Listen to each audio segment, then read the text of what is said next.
কম কেমন আছেন সবাই?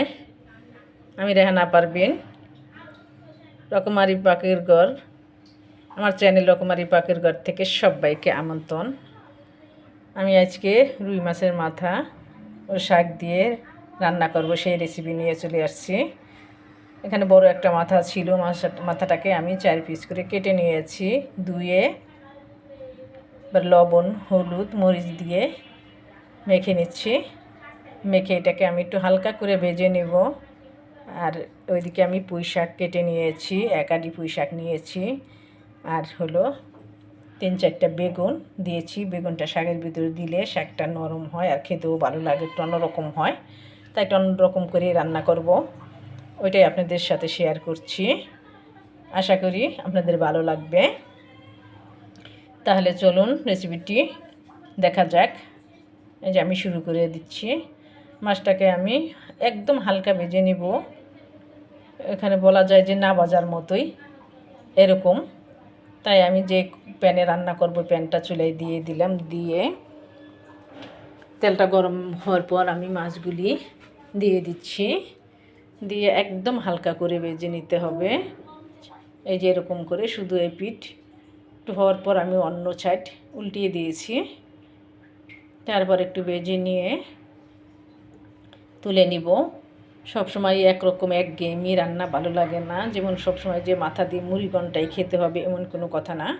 মাথা দিয়ে আমরা শুধু পেঁয়াজ দিয়ে বোনা করেও কিন্তু খেতে পারি, ওটাও কিন্তু অনেক মজার হয়। আবার মাথার সাথে আপনি যে কোনো একটু টমেটো দিয়েও পেঁয়াজ দিয়ে খেতে পারি রান্না করে।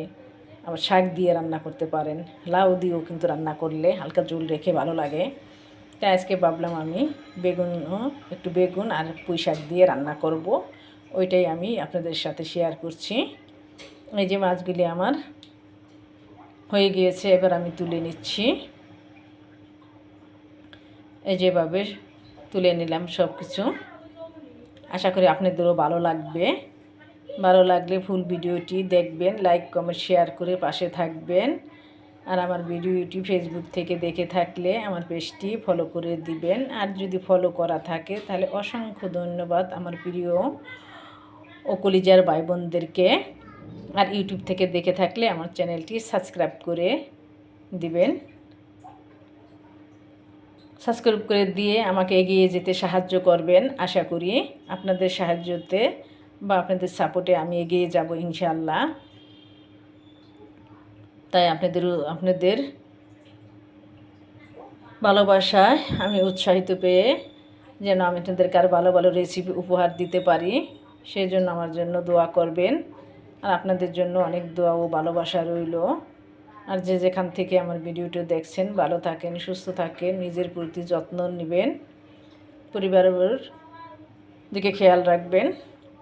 তাই আপনাদের সাথে কথা বলতে বলতে আমার মাছগুলি কিন্তু ভাজা হয়ে গিয়েছে, একদম হালকা ভাজা। এরকম হালকা ভাজলে মাছগুলি একদম নরম থাকে, খেতে ভালো লাগে, যে কাঁচা ভাবটা যেন না থাকে, এই জন্য ভাজা।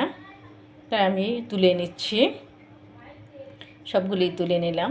এখানে বেশ বড় একটা মাছের মাথা ছিল।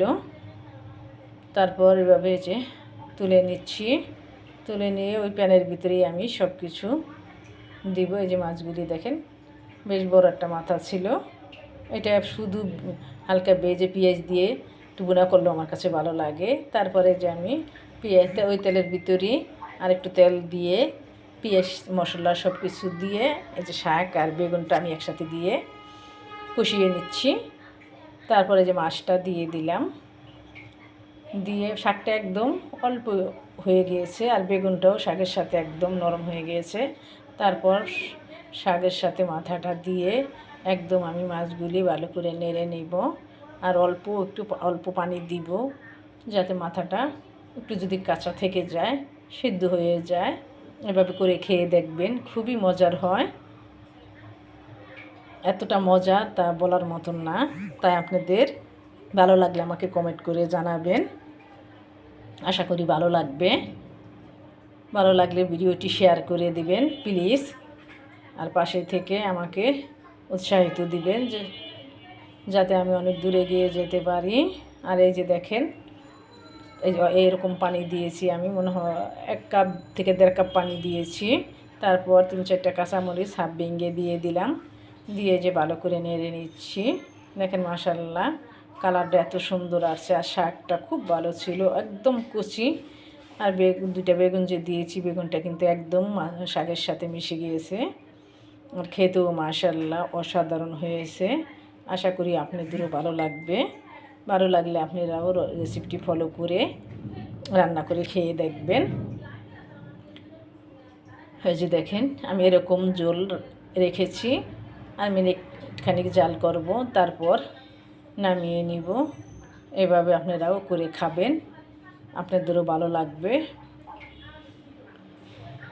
এই যে এবার নেড়ে তারপর নামানোর আগে চাইলে আপনি একটু জিরা গুঁড়া দিতে পারেন। জিরা গুঁড়া দিয়ে নামিয়ে নেবেন, তাহলে জিরার যে একটা ফ্লেভার থাকে, এটাও খেতে কিন্তু ভালো হয়। আর যদি পছন্দ না করেন তাহলে দিবেন না। তাহলে সবাই ভালো থাকবেন, সুস্থ থাকবেন। আবার দেখা হবে সবার সাথে যে নতুন কোনো রেসিপি নিয়ে। সে পর্যন্ত সবার জন্য অনেক অনেক ভালোবাসা রইল। ভালোবাসায় মানুষ অনেক কিছুই করতে পারে। আমার জন্য দোয়া করবেন, আমি যেন ভালো থাকি, সুস্থ থাকি। আবার দেখা হবে তাহলে নতুন ভিডিও নিয়ে। আল্লাহ হাফেজ।